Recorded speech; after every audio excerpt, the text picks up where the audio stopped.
I was just saying things that people have said for 100 years, since the suffragettes won, rights for women, that women need single-sex spaces and they deserve fair sports, and men have certain advantages that women don't have, and that should be taken into account when talking about things like sports. And it was just considered the most offensive thing that I could have said. And I was saying things that I knew my friends agreed with. I knew we'd all just assumed all this stuff to be true for our whole lives.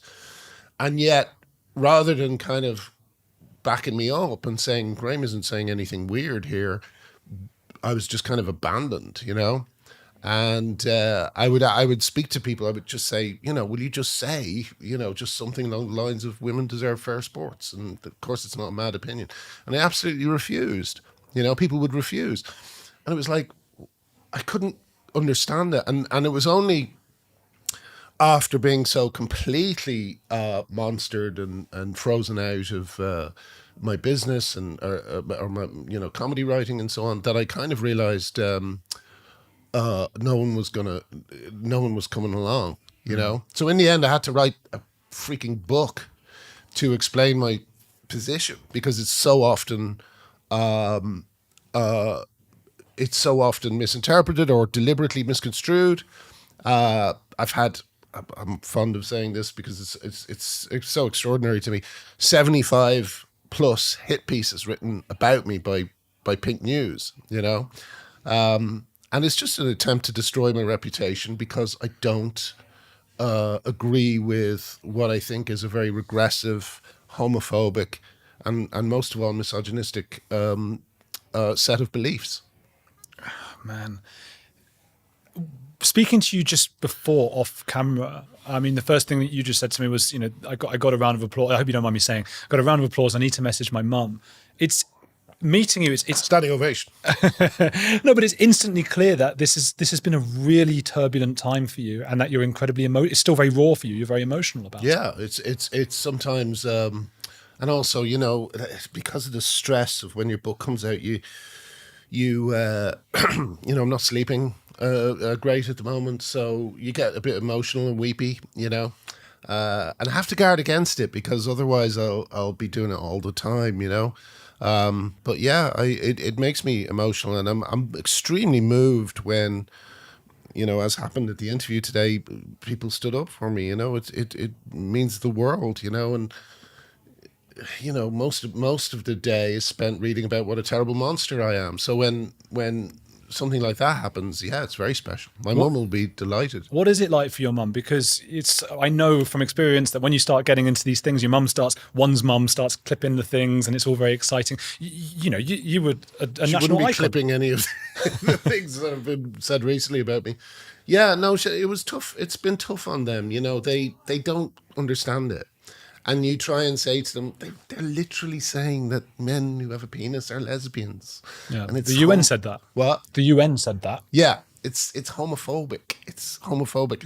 And they don't, like a lot of people who encounter this subject, they don't quite believe it's happening in a weird way. It's like, my mum is always like, can you not just stop talking about it, And it's like, no, I can't. Like, it's the only way I can protect my daughter is by trying to destroy this on a wider level, on a wider stage. Because I can't follow her around the place and make sure that every single sex space she goes is intact and she'll be safe in there.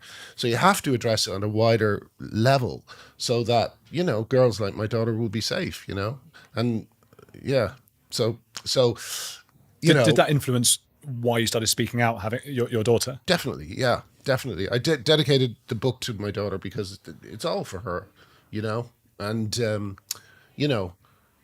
as I say, she because they're kids. She's 18, my son is 16. Because they're kids, they don't know that this stuff is abnormal. They think they've grown up in it, so they just think this is what the world is like. And I want them to know that this is completely unprecedented.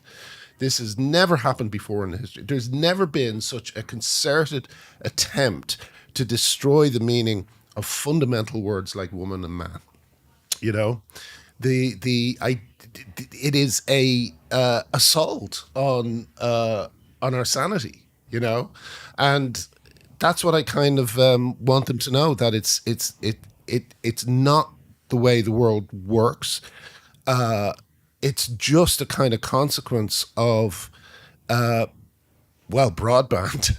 You know, that like ideas that are sometimes incredibly crazy spread so quickly now, and we don't really know how to inoculate ourselves against some of these terrible ideas. You know, apparently when the printing press was invented, the subsequent years is where, you know, the Reformation happened, and a lot of kind of religious cults formed for similar reasons. Suddenly, everybody who had a belief was able to, you know, like there were all these kind of mathematical theories. You know, 7 days, and the seventh day this will happen, and there were loads of people waiting for the end of the world that didn't come along. And a similar thing has happened with the invention of the internet. You have a kind of almost like a naturally rising cult, which is based around the idea that one sex is actually not real. It's something that can be changed, or something that doesn't matter. And, you know, it does matter. It matters to a woman walking home at night. It matters to you know, a woman on a swim team who has to race against a man who's like got twice her muscle mass and strength. It matters. And yeah, I had to write the book just to make sure they know that it's not, what's happening is not standard. It's a strange thing, and it at least needs to be addressed. You know what I mean? Yeah. Part of the problem at the moment is that no one's even addressing it. It's like, oh, this is normal. It's not normal. And also, if there's going to be such a massive change in the way we think about men and women and the way we think about single sex spaces, it has to have a discussion. But it's been skipped over. The discussion just has been skipped over. And in fact, anyone trying to even have the discussion is painted as a bigot. That's it, yeah. So yeah, that's the kind of reason I've done everything, really. You know, I think, yeah, I think, you know, you say it hasn't happened before. I think it has, but not necessarily in the mainstream. I mean, the Stasi would have done things like that. The Nazis changed, and before anyone, people are going to say I'm comparing trans people to Nazis. I'm not suggesting that. I know everyone's going to get angry, but they did, you know, Untermenschen and those kinds of words they would use to describe the Jews, and those kinds of things do happen. Words start to change meaning, but that's a sign of bad stuff. Well, have you read Erich Hoffer, The True Believer? No, I know the name. I think he was like this. I think he was a longshoreman who kind of taught himself. Wrote in 1953 a book called The True Believer, which is about the nature of mass movements like communism, Nazism, and even Christianity, you know? And there are so many parallels to what's happening now, you know? Like one of the things he points out, that Nazis did this, communists did this, and even Christianity did this. They destroyed a family. Apparently Jesus, one line in the Bible, he says, I will turn brother against brother, I will turn husband against wife.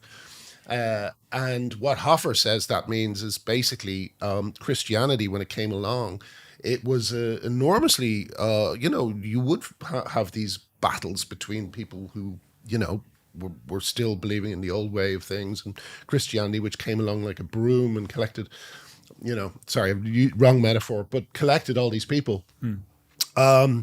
And yeah, I think that's what's happening right now. I know so many families who've lost daughters because the daughters are taking testosterone against the parents' wishes.